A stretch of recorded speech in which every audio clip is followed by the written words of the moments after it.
أينما كنتم ومهما حاولتم التواري عن الأنظار فسنجدكم وسنقوم بضبطكم وبتطبيق القانون عليكم. هذه رسالة واضحة من وزارة التجارة والصناعة إلى المخادعين من التجار أوضحها رجال الرقابة التجارية بضبطهم لمصنع متخصص في غش مواد التنظيف وتعبئة منظفات قليلة الجودة بعلب وصناديق يتم صنعها محليا تحمل علامات تجارية معروفة. فريق وزارة التجارة توجه إلى الموقع بعد حصوله على معلومات حول المصنع، وبعد مراقبة طويلة للعاملين فيه أتيحت له الفرصة لمداهمته وضبط العاملين متلبسين لتتم مصادرة مئات الصناديق من المواد المنظفة المجهزة للانتشار ولتلويث السوق بعلامات تجارية مزورة.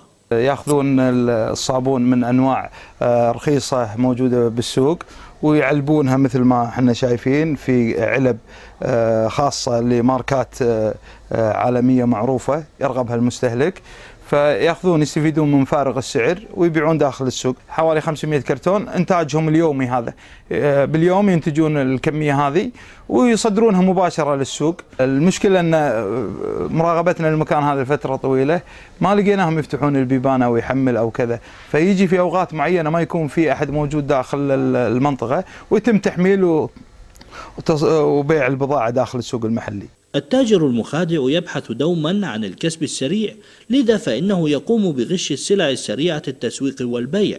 وكما لاحظنا في هذا المصنع فإنه تخصص بصنع الأحجام الصغيرة فقط من مواد التنظيف لسهولة بيعها في أسواق الجملة ومحلات البقالة.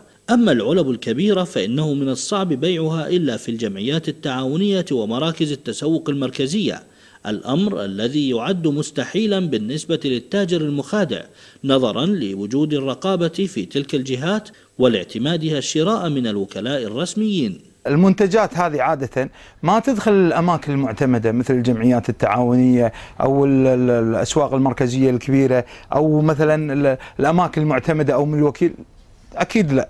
هذه توزع على الأماكن البقالات اللي على الشارع، البقالات المحلية اللي تكون دور الرقابة عليها أقل أو ملاحظة العاملين فيها أقل.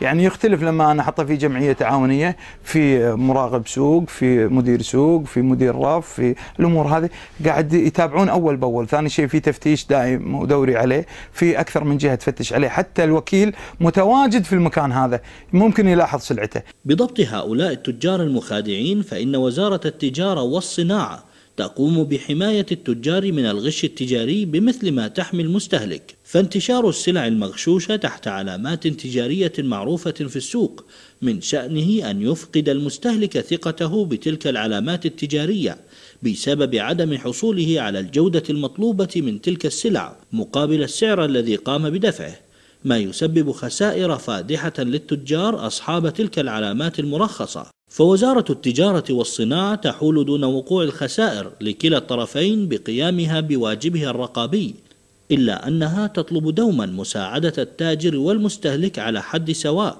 في الاستدلال على المخادعين من التجار والإبلاغ عنهم مهما صغر شأن السلعة.